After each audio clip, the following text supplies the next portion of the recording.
wabarakatuh. Ketemu lagi dengan saya Asi. Kali ini akan membahas mengenai COVID-19. COVID-19 ini pertama kali muncul di negara Wuhan atau Cina, yang beritanya memang menggemparkan seluruh dunia ya, termasuk Indonesia. Indonesia sendiri dengan adanya COVID-19 mulai muncul pada bulan Maret. Di bulan Maret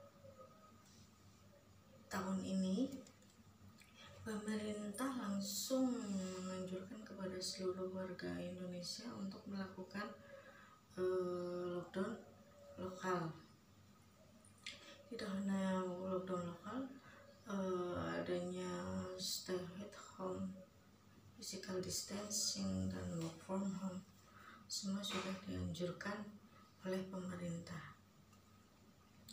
Namun dari dampak COVID-19 ini yang terlihat ketika seseorang atau seluruh warga masyarakat Indonesia itu melakukan lockdown lokal, sampai perekonomian pun memiliki dampak ya, karena dari pedagang-pedagang kecil atau memang seseorang tersebut yang bekerja lalu dirumahkan, tidak ada pendapatan sama sekali karena harus bekerja di rumah, dan yang memiliki usaha harus tutup.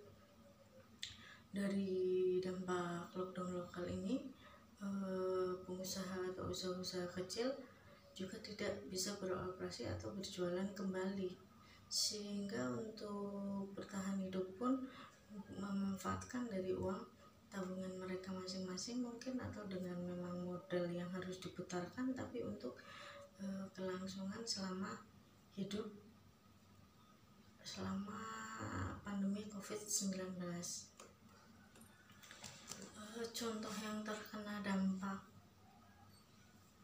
COVID-19 yaitu pedagang kecil atau mikro yang tidak bisa beroperasi kembali karena masyarakat itu keluar rumah juga akan takut dengan adanya COVID-19.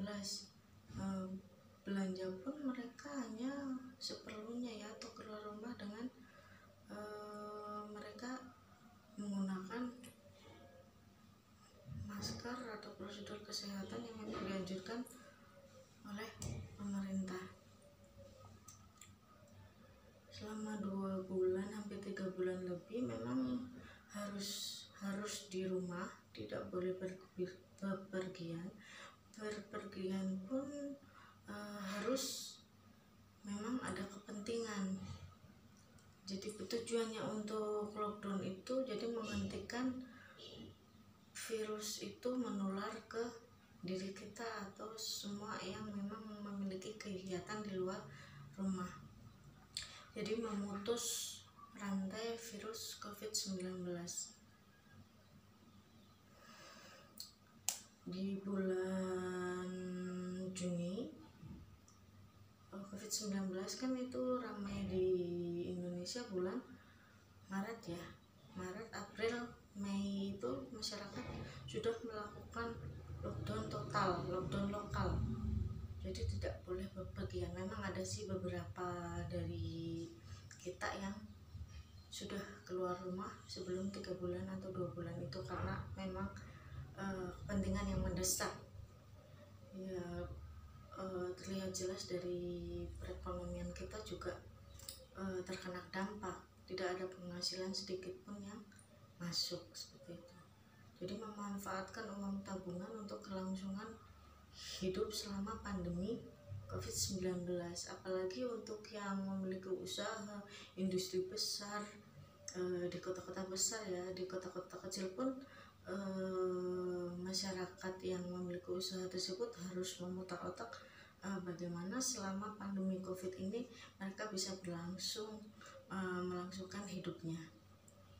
Mereka juga memiliki karyawan ya, untuk yang orang-orang memiliki usaha, bagaimana untuk membayar karyawan mereka namun usahanya tetap berjalan sesuai dengan prosedur protokol kesehatan. Dampak dari COVID-19 ini memang terlihat sangat signifikan. Tidak hanya di daerah kita pun atau kita sendiri yang memiliki dampak COVID-19, negara pun memiliki dampak dari COVID-19, sehingga pemerintah melakukan kebijakan yaitu new normal. Jadi setiap toko atau dinas atau perusahaan-perusahaan yang akan melakukan kegiatannya kembali namun dengan prosedur protokol kesehatan. Di bulan Juni ini sudah diberlakukannya new normal, boleh bepergian atau melakukan kegiatan-kegiatan seperti sedia kala namun dengan adanya protokol kesehatan. Tetap saja karena virus COVID-19 ini tidak bisa diprediksi apakah seseorang itu sudah melakukan dengan sesuai prosedur kesehatan namun bisa terpapar ketika berada di luar rumah. Pendidikan di Indonesia pun terkena dampak ya. Jadi mereka harus belajar di rumah, memulai kegiatan-kegiatan yang tidak biasanya tapi dilakukan di rumah ya, melalui online. Jadi semua kegiatan-kegiatan yang biasa dilakukan di sekolah dilakukan di rumah. Pekerjaan rumah pun dilakukan dengan online. Mungkin yang tidak terbiasa dengan media online atau belajar menggunakan HP, mungkin sebagian masyarakat kita mungkin ada yang tidak terbiasa dengan media online atau media digital.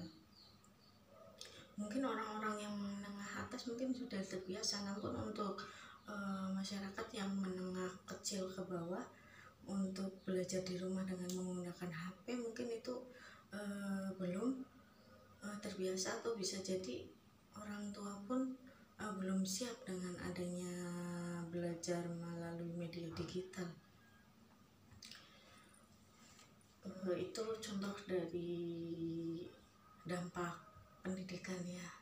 Untuk perekonomiannya tadi juga sudah kita bisa mengambil sisi positif dari COVID-19 ini. Berkembangnya lagi untuk melakukan semua kegiatan dengan media digital, seperti contohnya yang berada di Bandung, yang dipimpin langsung oleh Pak Ridwan Kamil, menganjurkan memang selama COVID-19 ini belajarnya atau kegiatan di luar rumah bisa dengan media digital. Maksudnya itu bekerja juga bisa menggunakan media digital atau online. Untuk yang memiliki usaha pun bisa dilakukan dengan media online. Dari COVID-19 ini bisa diambil sisi positifnya. Ketika seseorang itu berkumpul yang biasanya di luar rumah, kita bisa berkumpul pun atau silaturahmi menggunakan media online atau digital. Belanja menggunakan media digital, belajar menggunakan media digital, semua kegiatan bisa dilakukan dengan menggunakan media digital selama pandemi COVID-19. Dari informasi COVID-19 ini semoga bisa bermanfaat. Sampai ketemu lagi. Assalamualaikum warahmatullahi wabarakatuh.